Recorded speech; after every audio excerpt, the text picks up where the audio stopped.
Okay, we have a few more participants who have just joined with us.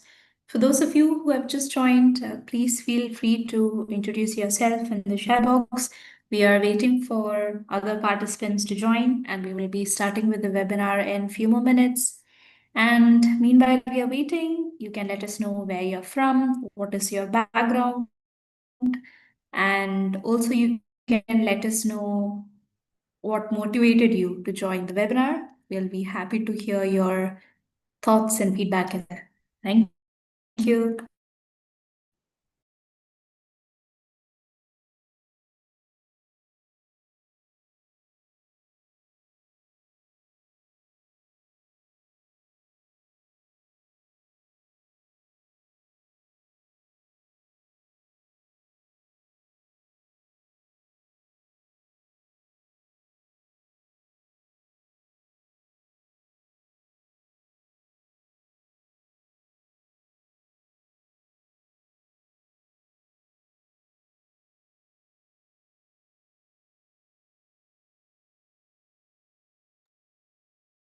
Okay, we have one introduction by Jarias that she's a bachelor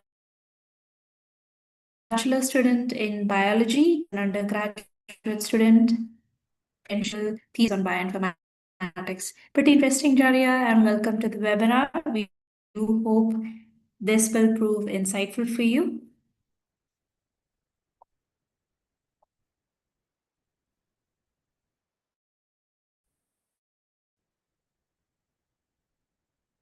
Jiyusha, I hope my audio is not breaking up.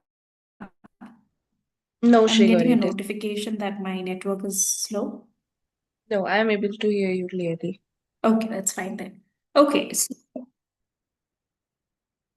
okay. Thank you. And next we have Akinlo from Nigeria, who's joining the webinar, would like to hear someone's story on getting into bioinformatics and is trying to get into it and would like to know how. Perfect. Thank you and welcome webinar, Akinlo. We do hope uh, Tubas Insights will be also you to get some idea if tips and tricks on how you can get started.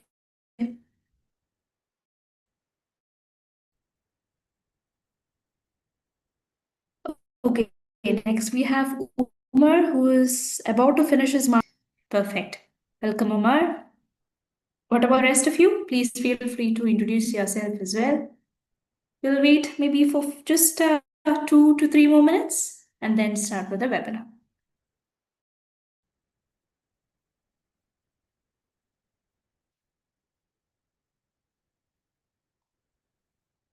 We have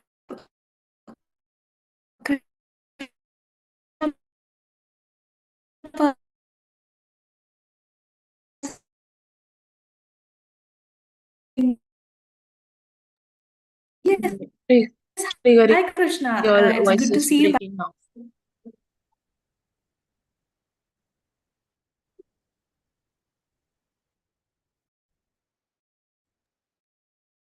Oh, just a second. Just give me a moment.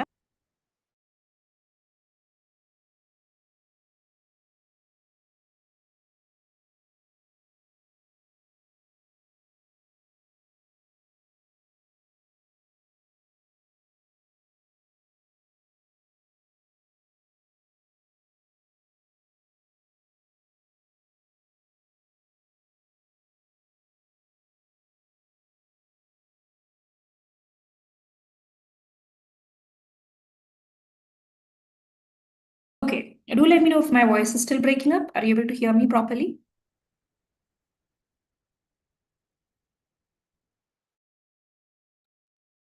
Yes, it is fine now.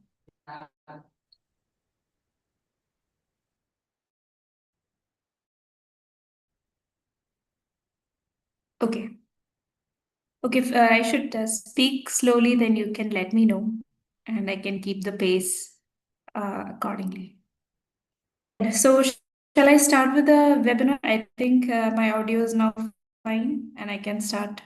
Right, Jivisha? Yes, it is fine. Okay. Okay, then. So without further delay, we will start with the webinar. And so, hello everyone. Welcome to the webinar on the PhD Scholars Tips for Building a Successful Research Career in Bioinformatics. And this webinar is a part of the OmicsLogic research program that we conduct, and we'll be exploring more of these topics in the upcoming slides. So, for those of you who are joining with us for the first time, let me take a brief moment to introduce you to the team behind the webinar. We are India and US based bioinformatics and data science company, and we have had the wonderful opportunity to collaborate with team universities and industries across the globe. And over the years, we have developed innovative training and research offerings, including online courses, training programs, and workshop, research program, research services, as well as degree programs. And we have a comprehensive collection of courses and example projects or a diverse range of topics from genomics, transcriptomics, metagenomics, even coding languages such as Python and R, as well as Linux and GitHub. And all of these coursework contain detailed lessons with different supplementary materials such as text and visual aids, short tutorials, coding exercises, as well as open source tools that participants can practice for hands on exercises. And at the end of the coursework and example projects, students will be able to receive certificate that they can later on add to their resume and on their LinkedIn profile. Now, sometimes students might require additional support. So, for this, we also have comprehensive workshops and training programs, which can range anywhere between 3 days to even 3 months, depending on the topic that is being covered. And these include live mentor guided sessions or self paced lecture video tutorials that are available on the platform. Now, all of these coursework and training programs, they cover a diverse range of industry relevant tools and technologies. As you can see on the screen, some of it we could not include on the slides as there were lots of them. And now coming to the main topic of today's webinar, that is the OmicsLogic Biomedical Data Science Research Program. Now, some of you might already be familiar about the research program, but for those of you who are joining us for the first time, so this is an unparalleled opportunity where students from diverse background can work alongside a mentor on a research project of their choice. This could be on genomics, metagenomics, transcriptomics, cheminformatics, or metabolomics, and they can work on the topic of their choice, such as infectious disease or agriculture, precision medicine, metabolic disorders, neuroscience, cancer research, immunology, or even in astrobiology. Now, a commonly asked question is who can join the program and can I work alongside my friends? So the program is open to a diverse range of participants, even from high school level to undergraduates, master's students, PhD students, postdoctoral researchers, faculties, as well as industry professionals.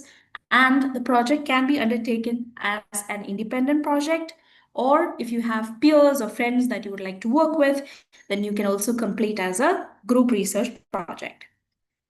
Now, this is just a quick roadmap of how the program is structured. So initially, the students will be undergoing training. As I mentioned in the beginning of my slide, there are coursework and training programs to assist these students' learning journey. And once they complete their training, they start working alongside the mentor in finding an impactful research topic they could work on. And they start with data collection, analysis, and interpretation. And at the end of the project, they will submit the report, receive feedback from the mentors for improvement, and finally publish it on our website. Now, I would like to also show you some of the student outcomes that we have noticed over the past few years, and also give you a quick glimpse into the various fields where students have completed their preprints or publications and dissertation projects. So here you can see a preprint that was carried out in stem cell and development biology. And students have also went on to work on innovative topics like space medicine and radiation protection. And a lot of the students are most often are interested in cancer research. So here you can see a publication in an undergraduate journal on chronic lymphocytic leukemia. And here also you can see another most commonly topic of interest by the participants, that is on neuroscience, vaccine efficacy and immune response analysis. And another important highlight is that not just undergraduates and other students are working on such topics, there are also faculties from universities who work on publication. And here on the screen, you can see an example of it on antimicrobial resistance and global health. We also have a publication on COVID-19 and comorbidity risk. And one another topic is on reproductive health and predictive modeling, structural biology, and cheminformatics. And here, another interesting preprint is by a high school student on metabolic disorders and diagnostic biomarker discovery. So, all of these preprints and publications can be viewed on our portal. We'll be also sharing with you the links in case you are interested to explore these further. And these are some of the incredible feedbacks that we have received from the students over the years, where they are sharing their feedback of how the program has helped them to improve their skills and how the mentors have been supporting throughout the program. And I would like to also show you a quick glimpse into the various student job status, what students from our research program are currently working on. So some of them have gone on to space tech industry, some are working on data analytics, some have gone on to academic research, even into business and scientific, also data analysis in industry, as well as research in industry as well. So this is just a quick glimpse that I wanted to give you. And before I pass over the stage to the speaker for today's session, let me show you where you can find all of these resources and the projects that you can explore further. So I hope you can see my screen. You should be seeing the OmicsLogic Learn platform. I'll share the link in the chat box. So for those of you who might already be familiar with the platform, might be already aware about the project sections on the portal that you can explore. But for those of you who are joining with us for the first time, if you click on this link, it will redirect you to the sign up page where you can click on create an account, enter your name, email ID, password, and create an account. Or if you already have an existing social media handle, such as Google, Facebook, Apple account, GitHub account, or even Twitter, you can log in using any of these. And for those of you who already have an account, you can just click on the login now option and directly log in. Okay, so I've already logged in. So I'll just click on my Google account and log in. For those of you who are just logging in, please put a done or a yes in the chat box so that I know you have been able to log in without any issues. So once you log in, you'll be able to see this courses page. And this is the courses that I was talking about in my slides previously. You can explore different fields like bioinformatics, genomics. So you can just click on this explore button and it will redirect you to a similar interface where you can see the comprehensive collection of courses and example projects. I'll just open up one of this coursework just for you to get an idea. So this is the course on transcriptomics. And like I mentioned, these courses comprises of short tutorials, text and visual aids, as well as exercises, quizzes, and coding exercises, and so on. So this is just a quick glimpse into some of this. Now I'll take you all to the project sections. So for those of you who are interested to explore some of the student projects, this might be the area of interest. I'll also share this link in the chat box. There you go. So if you can click on this link, it will redirect you to the library of collection of the previous student projects on variety of topics like oncology, metabolic disorders, agriculture, machine learning, and cancer, neuroscience, and so on. So you can explore all of these on the website. And today we are joined by one of our research student from the program, Tuba Jawad, who was from a pharmacology background and has now transitioned to bioinformatics field. So she'll be joining with us today to share her tips and tricks on how she got started. So over to you, Tuba.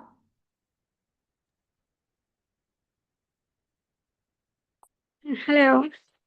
Thank you, Krishna, for the introduction. And hello, everyone. My voice is clear. Yes, your Can audio you is hear me well? audible. Okay, okay. Thank you so much for joining me today. My name is Tuba Jawad, and I am excited to share my journey. Just wait a moment. Let me share this screen.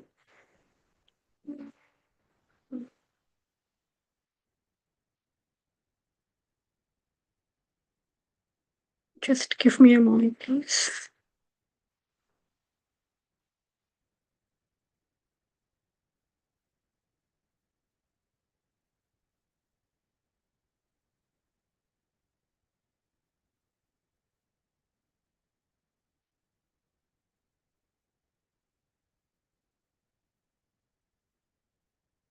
Okay, so today I'm excited to share my journey from a wet lab focused PhD in systems pharmacology to diving deep into the world of bioinformatics. So today I'll walk you through now how my research evolved, the skills I developed, and the challenges throughout this phase I faced, and how the program like OmicsLogic helped me to navigate this transition. So let's begin with my PhD journey. My research focused on the transcription factor, but before that, I would like to introduce you. My faculty was the Medicine Siriraj Hospital, Mahidol University, and I'm from SISP, which was the Siriraj Initiative in Systems Pharmacology, Bangkok, Thailand. And this was our whole group. And maybe if you can spot out, this was my advisor and this was my co-advisor. So what you have been seeing here, these are the lifestyle tracking images, and where I focused on understanding how these cells, this one is the single cell each, how these cells, they are respond to the different cell cycle inhibitors. So I treated these cells with the almost 16 different inhibitor, and then to track them along the different time point up to the 48 hours. So in these time points, some of the cells, they go to the different phenotype like cell cycle arrest, early G1 phase, or the early G2 phase arrest, or some goes to the cell death.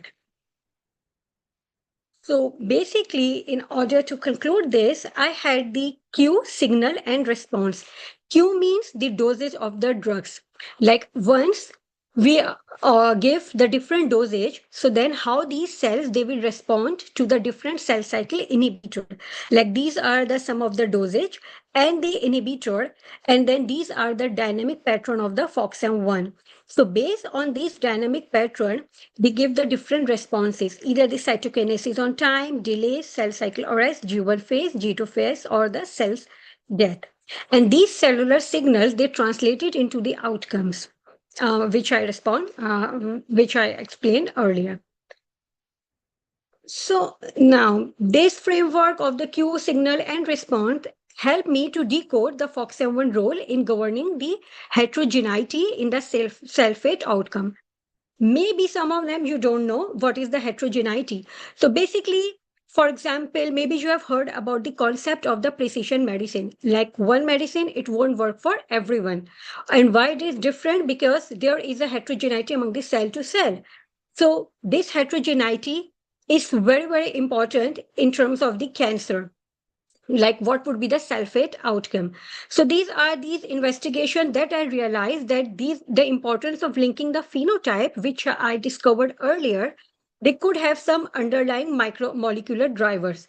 But how to identify these molecular driver, maybe I could apply some bioinformatic tools in order to dig deeper into it. But as I had only the wet lab background, so, of course, in order to jump directly to the bioinformatics, I had a lot of challenges. Like, what kind of the challenges I have? Like, for example, I had no formal background in the coding. I didn't know about the tools like R, differential gene expression profiling. You have heard about it probably, or like the data set, the publicly available data set, like the TCGA, GTEx kind of the data. So, learning how to handle these high throughput data, and this is the example of the R script, how to produce this R script and then to interpret whatever the statistical analysis I will have. So all were coming from a cell biology background was too overwhelming for me. But I stayed persistent and found the support through the mentorship and the platform. And then how I did it? Here comes the role of the OmicsLogic. Okay. as Krishna, she already mentioned that there are many different courses on the website of the OmicsLogic. But for me, I was more interested into the transcriptomic. So I took this course, the transcriptomic, where I enrolled myself from the basic to the advanced level of the transcriptomic. And then what I gained exposure to like GEPIA2, TAGE, R-based analysis, different packages, and then I learned how to ask meaningful questions from the publicly available data to build hypotheses and validate finding. And why it was important that how to ask meaningful question from the public data, because my PhD was finished, so I don't have my own data now, like which I can use it for to ask the bioinformatics, because my data, it is totally the different kind of the data which I cannot apply this bioinformatic things. Okay, so in order to do this, I must have some kind of the expression kind of the data. So what I did then, as I explained earlier, then I took a sample of the OmicsLogic. So these are the some of the examples of the certification which I achieved through the program of the OmicsLogic. So now, most importantly, I could apply these skills directly to my new research project. And now, here it brings me to my current project on the SCARA5, which was the decoding the tumor suppressive landscape of SCARA5, which is a network-based analysis linked lipid metabolism and immune regulation in the breast cancer. So why did I choose this? So because I was working already on the FOXM1 in the MCF10A, and I already had a background in the breast cancer, and I already knew about it that the breast cancer is a highly heterogeneous, and it classified into the luminal A, normal, luminal B, HER2, and the TNBC. Okay, and we know that each subtypes, it responds differently to the different treatment, and not all have a reliable biomarker, especially for the prognosis or the diagnostic. So now, once I dig deeper into it, and then I got to know that there is a SCARA5, which is this one. It belongs to the scavenger receptor family. It's been linked to the iron metabolism, metabolic stress, and the immune signaling, but to its role in the breast cancer, particularly in the subtype of HER2 and the luminal tumor, it remained poorly understood. So, but before I wanted to do this research, I wanted to find out like what are the earlier research has been done, which we usually do. Like once we write our proposal or the thesis, like we do some research, like okay, the literature review, like what kind of the research has already been done and what are the research gap. So then I found out like there are the three different studies which I find out by the Libet et al. And the one was published in the Oncology and the OSF preprint. So what I find out that in the first one, they explored the tumor suppressive role of the SCARA5 using the bulk RNA-seq and qPCR. But it offered only basic expression analysis. Okay, the second study, which was published into the oncology report, they focused on the downregulation of SCARA5 and it linked to the EM3 transition. But again, their experiments were quite limited and they can only address basal functional aspect.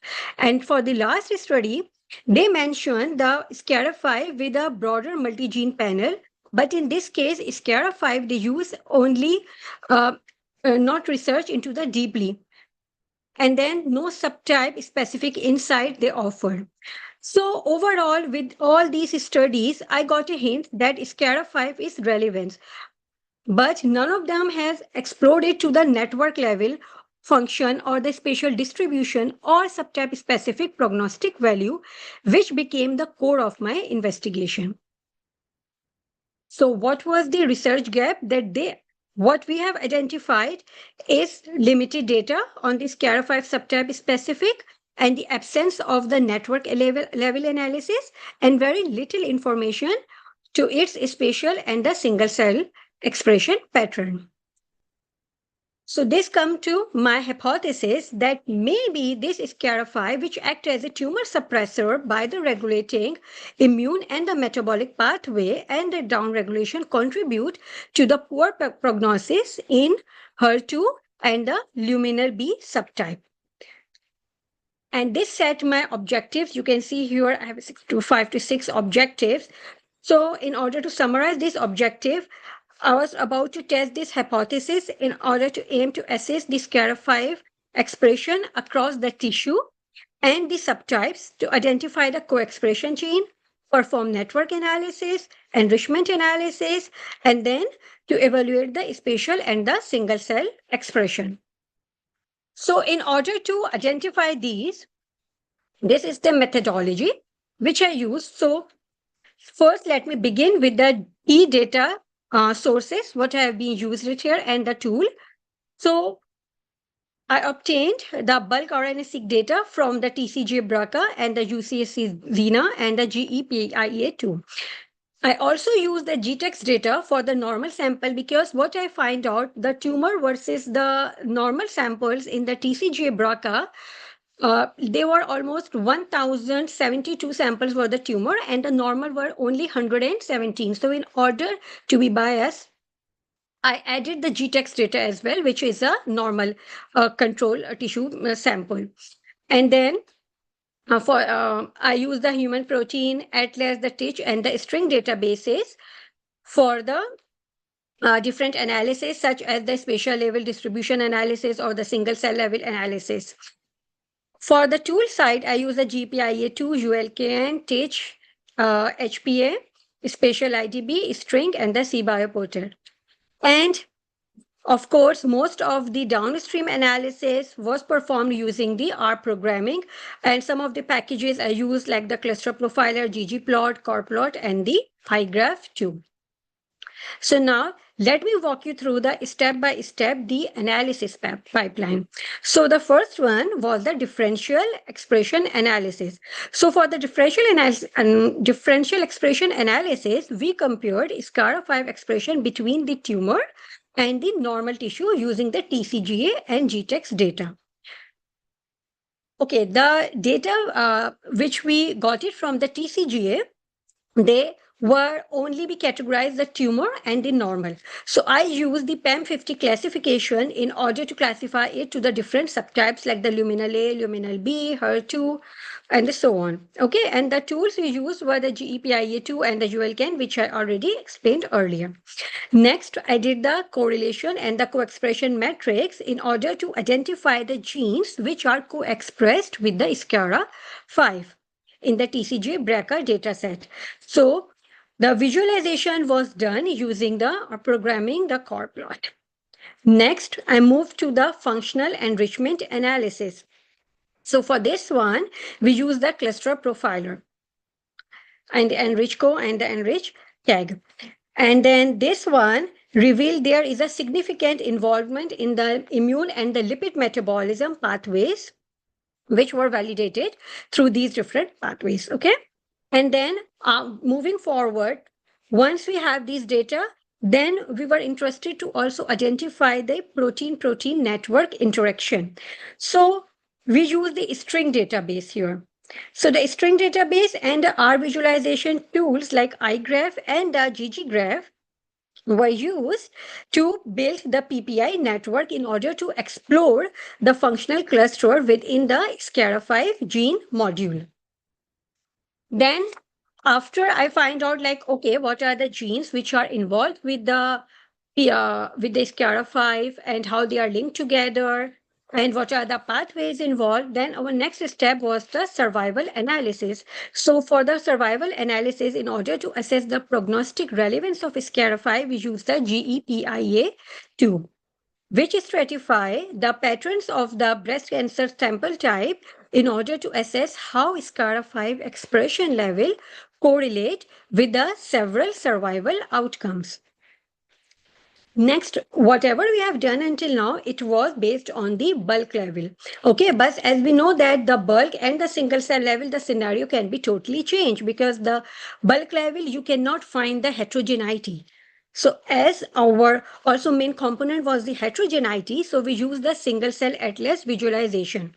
So we use the single cell data set from the TICH and the Human Protein Atlas, which helped us to point out that which cell type, like for example, fibroblast or the immune cells who express SCARA5 within the tumor microenvironment.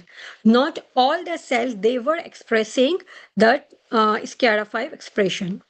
And after a single cell, we move, one step forward to the spatial heterogeneity.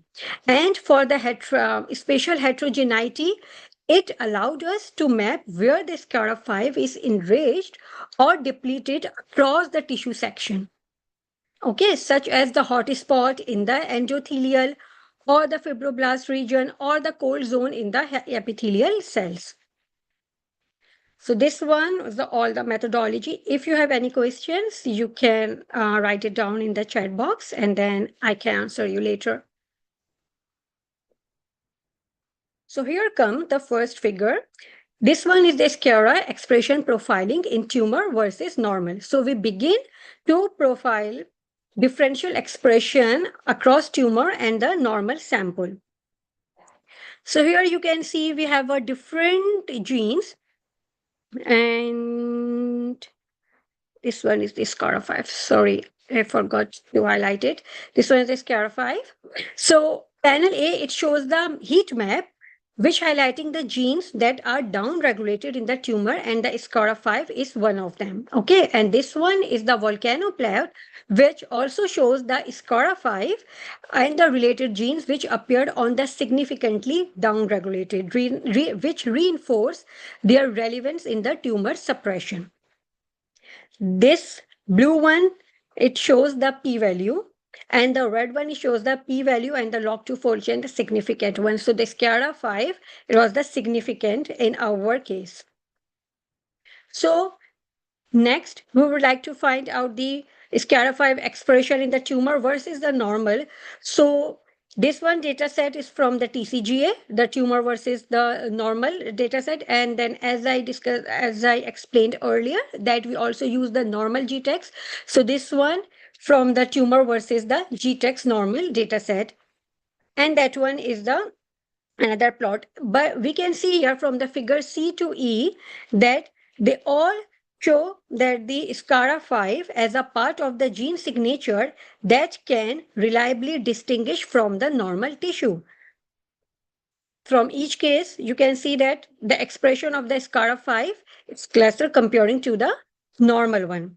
Okay, so we conclude the first figure that the SCARA5 is down-regulated in the breast cancer, and it contributes to the gene signature that can distinguish tumor from the normal tissue.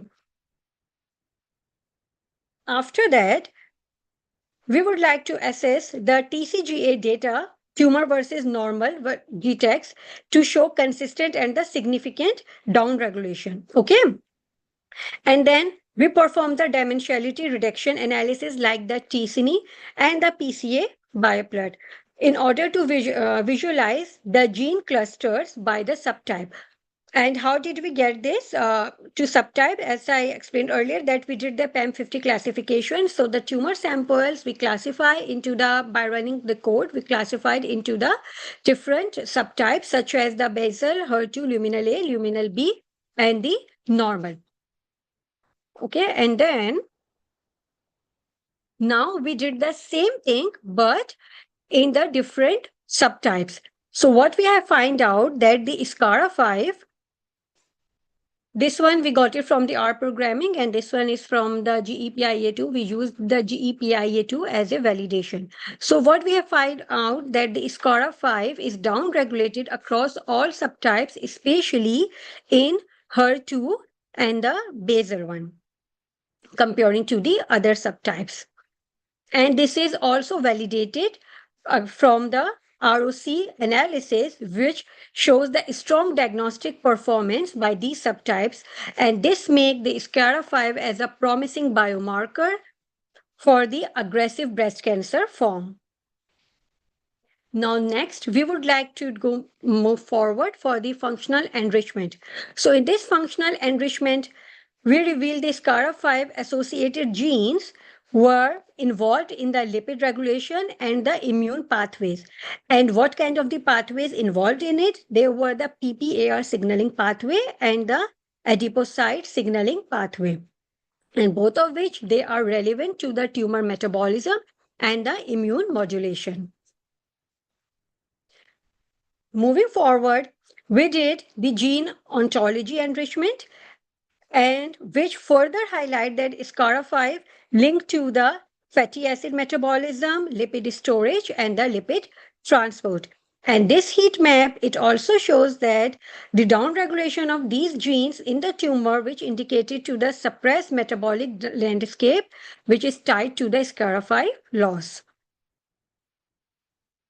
So now this is a kind of the summary figure which shows that here I combined all the pathways, and it shows that, and this one is the proposed network placing the SCARA5 in the middle, which is at the intersection of the lipid metabolism, the ferritin uptake or the immune responses, etc. And it laws appear to downregulate multiple pathway, which is critical for maintaining the cellular balance and preventing tumor progression. So after we have this enrichment, then we move through the protein-protein interaction, like what are the protein pathways involved here. So this highlight the tightly clustered molecule around the SCARA5. So these are the genes which are involved in it, which were the FABP4, CD36, and the LYVE1, which shows the reduced expression, which you can also see it here, which shows the reduced expression in the tumor. Again, point to a repressive metabolic immune axis. Now, this one is the correlation matrix, which shows that the SCARA5, here it shows that the SCARA5 has moderate to strong relationship with the immune genes like the CLCEB and the CLCEB and the LIVE1. So what we have found out here that this metabolic gene network cluster shows very high internal correlation, which is the greater than the 0.9, suggesting the correlation co-regulated transcription likely under the pathway of the PPAR, which we have found earlier. Next, we would like to analyze the survival analysis. So these are the overall survival, which is the tumor versus normal, and then here it is based on the subtype. So this survival curve, this shows that the SCARA5, it holds the prognostic value in subtype specific manner.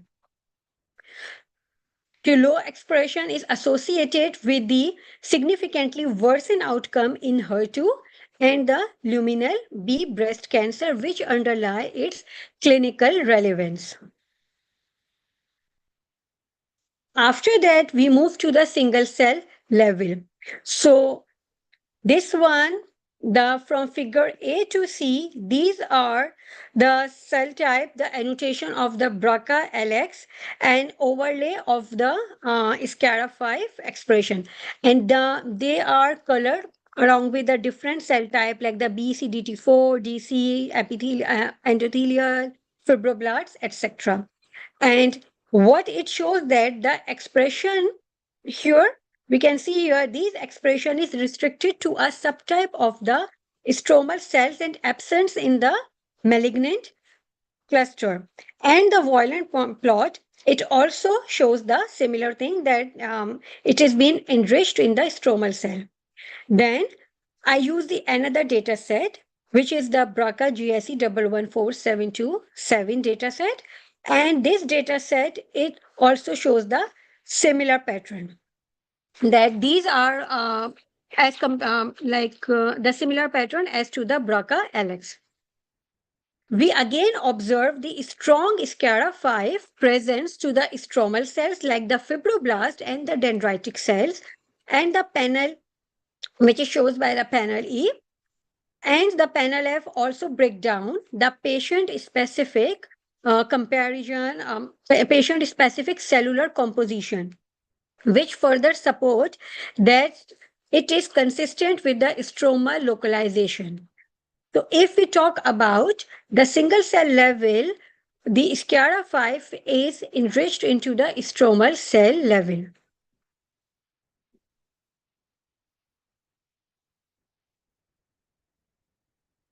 And then now we have um, this one is the another one which also shows that the single cell atlas of the same one. And this GH2I, it shows the reinforce of our observation using an independent data set. This is another data set which also shows that this SCARA5 is confined to non-malignant cell cluster, same as previously, that to the stromal cells.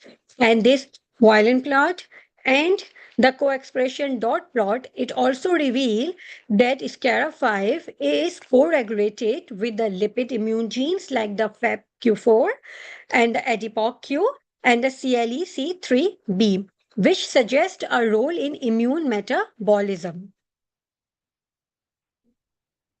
So what we have concluded here that SCARA5 is not expressed in the malignant tumor cells, but is selectively enriched in the stromal and the immune compartment of the breast tumor microenvironment.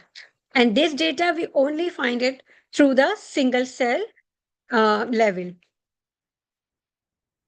Now, next, we move to the spatial heterogeneity. So, in spatial transcriptomic from the Human Protein Atlas, we observe the SCARA5 hotspot is the fibroblast and endothelial enriched genes with the minimal presence in the immune or the epithelial cells.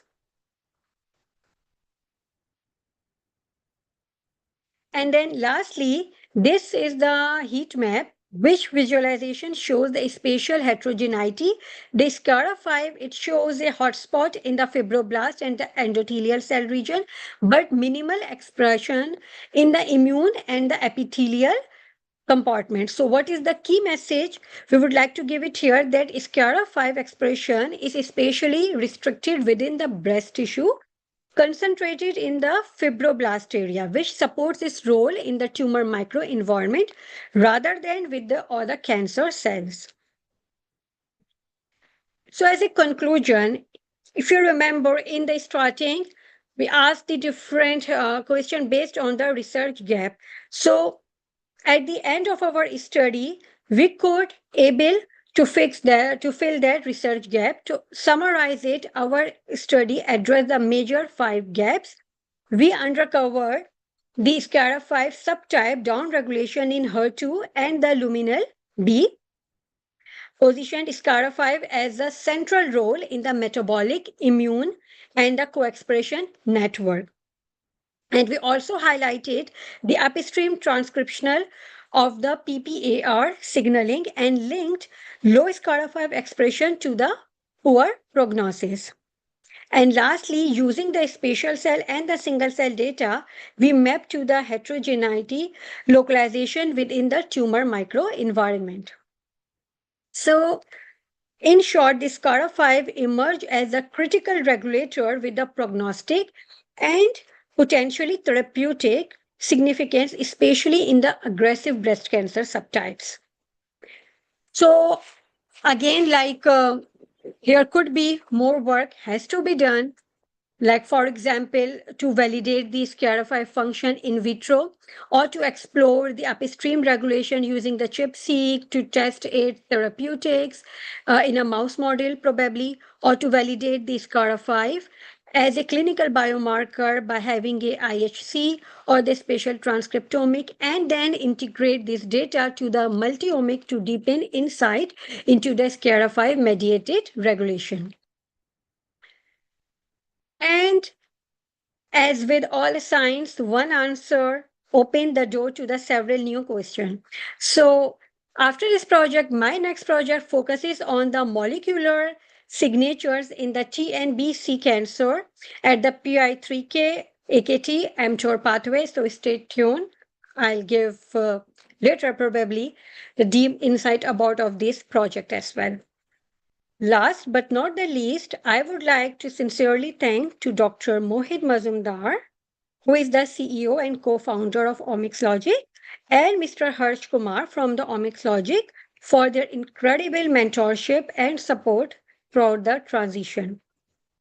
Thank you very much. And all your questions are welcome. Now I would like to pass this to Krishna, and then we can answer the questions, whatever you have along this. Perfect. Thank you so much, Tuba, for the excellent presentation. Do we have any questions from the participants? I can see there are a few questions about the opportunities, internships, and project associate positions. So we have a LinkedIn group where we post a lot about these PhD opportunities, internships, all of these in this group. So I've shared the link in the chat box. So you can join here to get the latest updates. So we have a question here, Tuba. There is how can one get support in transitioning? And Idahosa is a medical doctor, so can you talk about internships you took to transition? Yes. So firstly, like I also had a total the web like background, right? So first you have to start to know like what kind of the biological knowledge you have in order to interpret your omics data. And then we can only learn the core skills like the programming, statistical data analysis, and the bioinformatics tools and the pipeline. But again, it is highly overwhelming, right?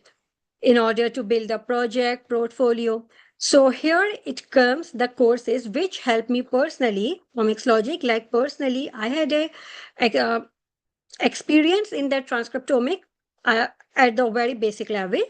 And also I was personally interested in it.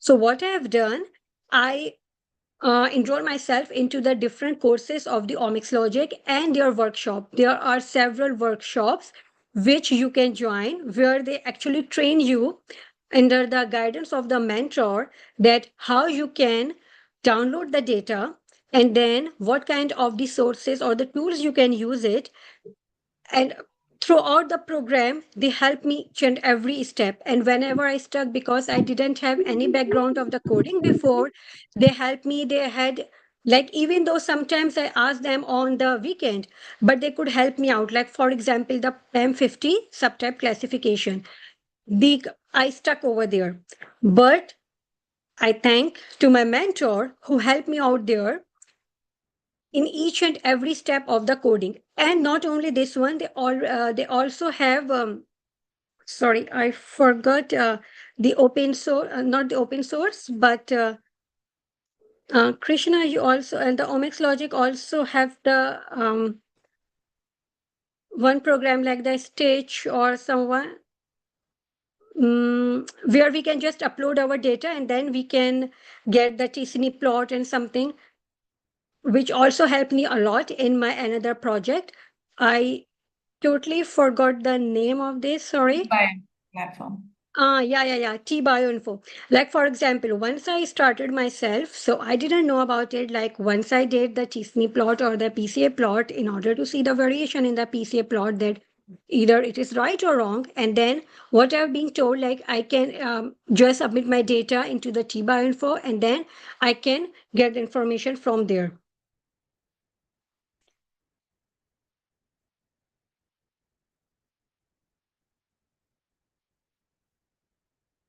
Thank you so much.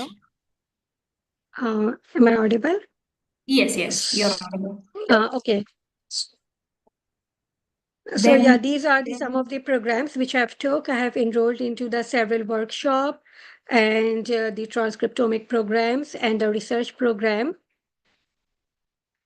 The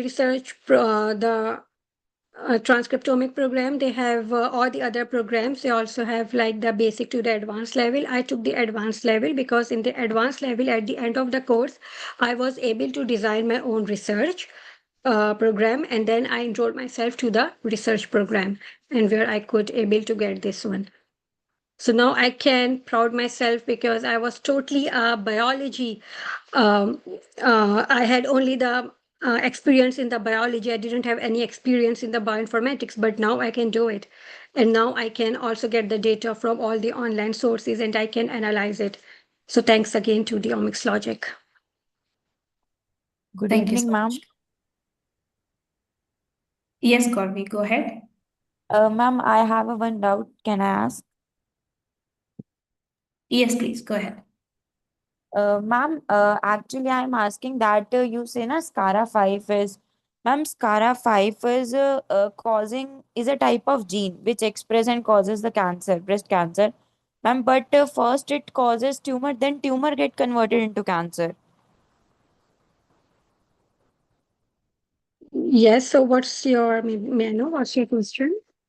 Ma'am, my question is SCARA 5 is the gene. So how we find out that it is that type of gene which causes cancer? Means, can you please explain little bit? Yes. Actually, this gene has been already been researched in the several other kinds of the cancer. Like if you just put this CARA5 in the cancer, so there are many articles you will find out mostly in the lung cancer, in the stomach cancer, in the cervical cancer. This gene has already been studied that this gene, the down regulation of this gene, it is involved in the cancer. But none of these studies has been done in the breast cancer subtype level. So that one we already know about it that it is causing the cancer. So I didn't start my research in order to identify that is it causing cancer or not. Because I already had there is already a published literature there that it caused the cancer. I just wanted to explore its role further in the breast cancer in the subtype. Like if we Okay. have a down regulation of this CARA5, then it may involve in the cancer. And how it involved in the cancer? By having a cell metabolism or the lipid metabolism and link it to the ECM. Okay. Thank you so much, ma'am. Hmm.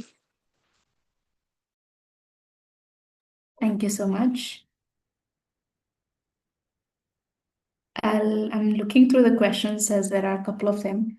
So some of them has been answered by our team as well.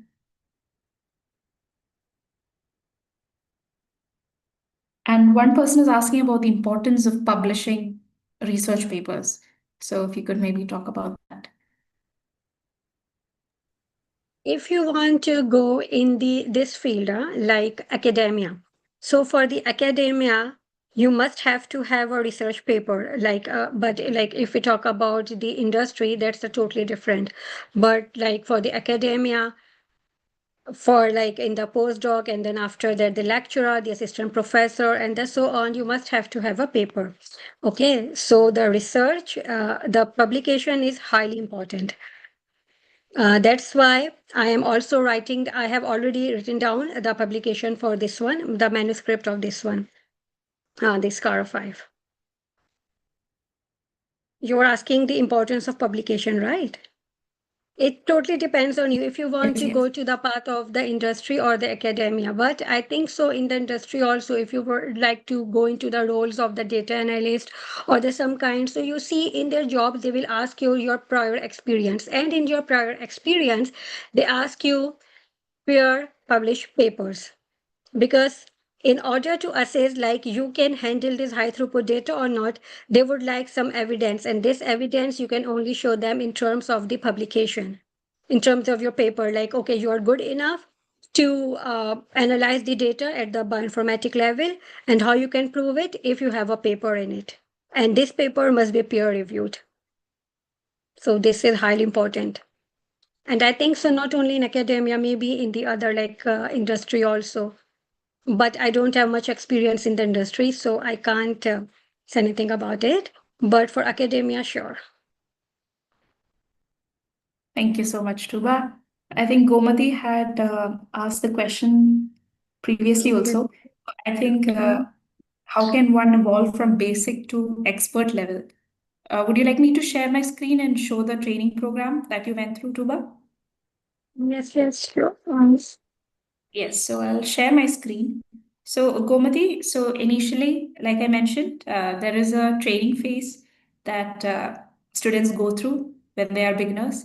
So I'm taking the example of the transcriptomics program that Tuba had enrolled in. I'll share this link in the chat box as well. So it takes the participants directly from beginner level. There are video tutorials, there are lecture videos that participants like Tuba go through initially, and there are some associated lessons and supplementary reading materials, such as research articles that they go through. And we take the participants directly from the very basics by introducing like next generation sequencing technologies, and then we introduce them to the various data repositories where you can find such a data set, and what are the various file formats in which you can find them. And then you start with the analysis part, like what is the RNA-seq study design and the various analysis that it carried out. And we explore each of these in depth.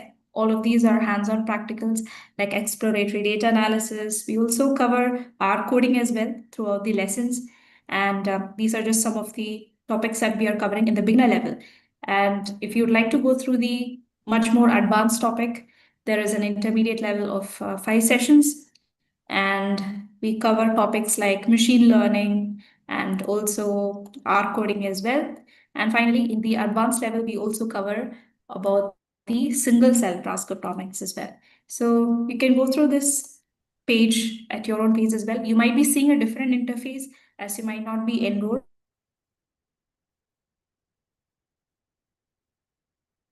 initially.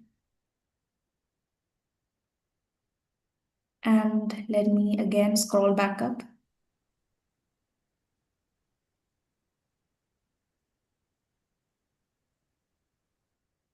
Okay, Gomati has asked another question. Do you assist in publishing? Yeah, I can see Shubhagana has. Yes, we do assist in publication as well.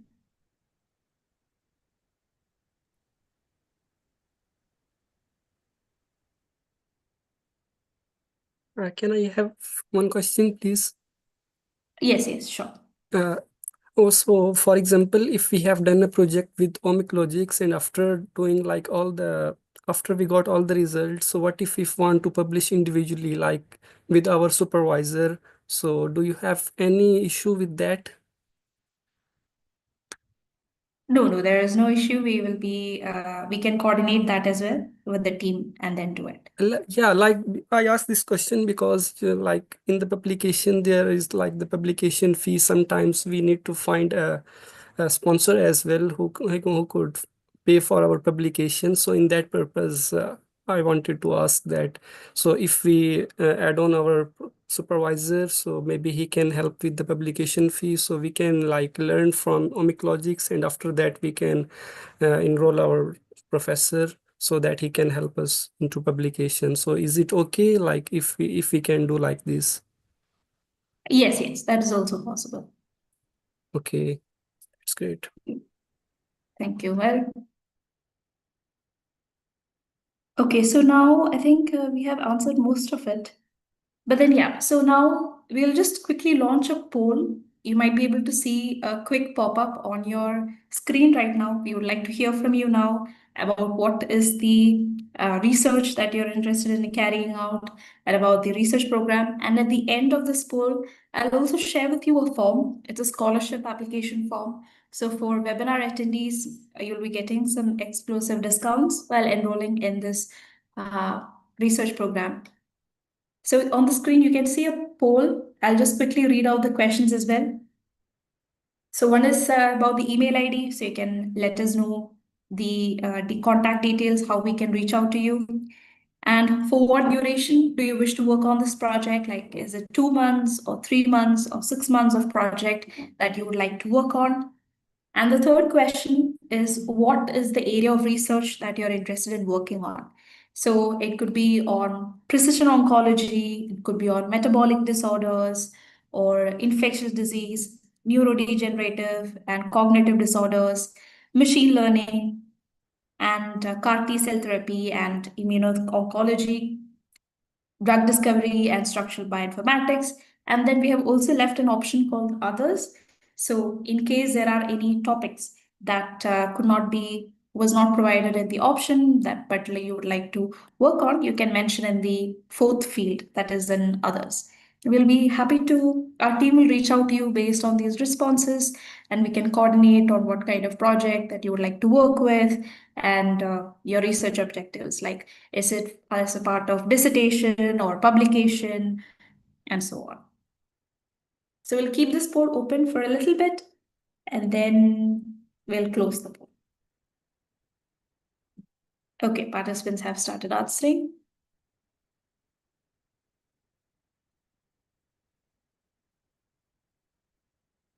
Let me check the chat box once again if I've missed out any questions. Okay, so we have a question from YouTube, Tuba, that how did you normalize the SCARA expression to be able to compare them?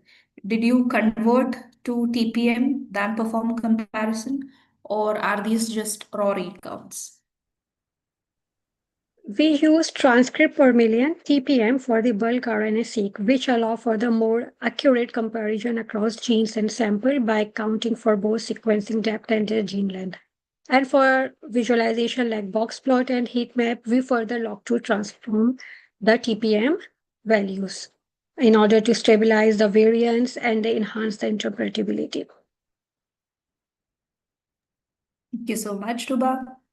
And I think I missed a question from Rajshri, who's new to the field, and what is the first thing I should learn? So I can share with you a free introductory coursework that we have on bioinformatics. I'll share the link in the chat box. So it is a very basic coursework that you can go through initially to get introduced to the field.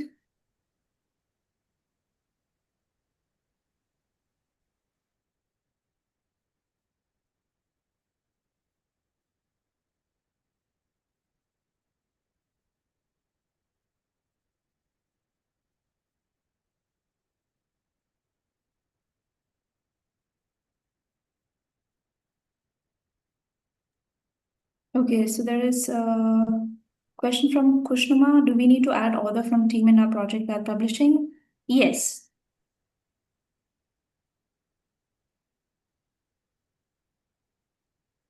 But if there are any specific requirements, you can drop an email request to the team, and we can see how we can customize your requirements as well. So I'll now share my screen and take you to the scholarship form for the program. So the research program, it is a paid program, but we want to ensure that the program is accessible to all the participants. So we'll share the link in the chat box. Yes, Shubhagna has shared the link. Thank you so much.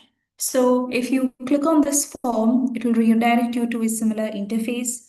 And please make sure to fill these fields properly and systematically, because we'll be using these details and our team will contact you further.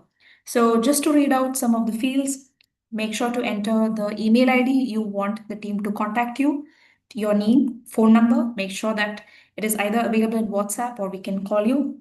You can mention the country, company, organization you're associated with, level of your education, what area of research are you interested in working on, like transcriptomics, cheminformatics, metagenomics, or genomics, or Python. And if you have any prior research experience, you can mention yes or no to that.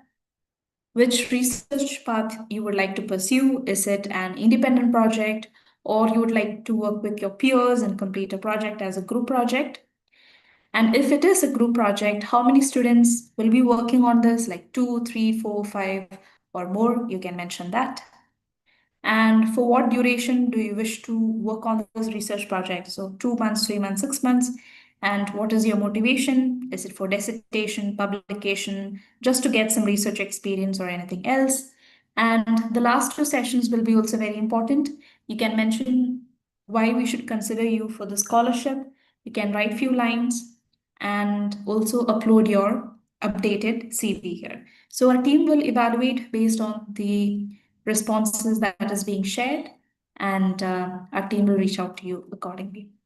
And just before we wrap up, I'm also sharing the contact information of our team in the chat box. I hope you can see it on the screen as well. For more information, you can contact either Shubhangna or Rajni from our team, and we'll be happy to assist you.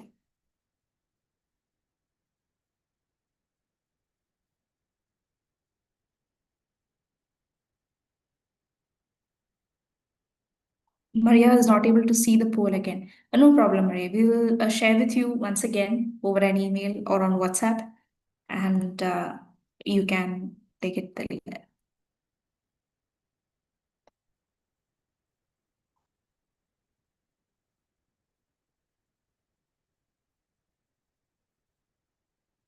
Okay, shall we end the poll? Has everyone responded? Please put a yes or a no, and we will wind up with the webinar as well. Okay, thank you, Umar.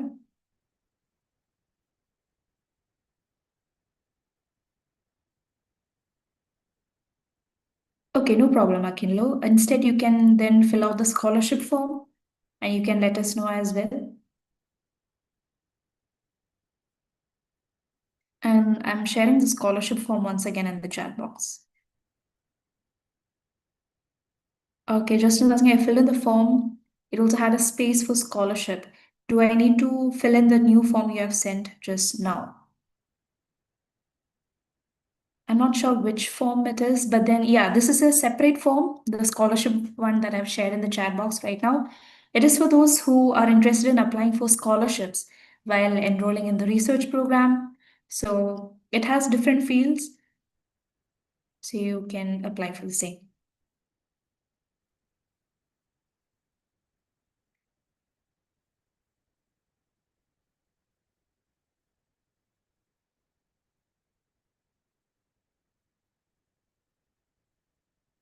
Okay, okay. Then that should be fine, Justin.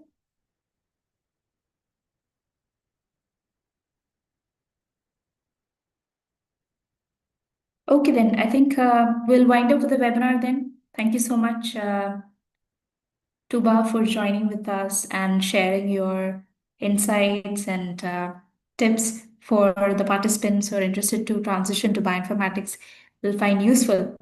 And thank you so much for the excellent presentation as well. And we do hope this proved insightful for all the participants.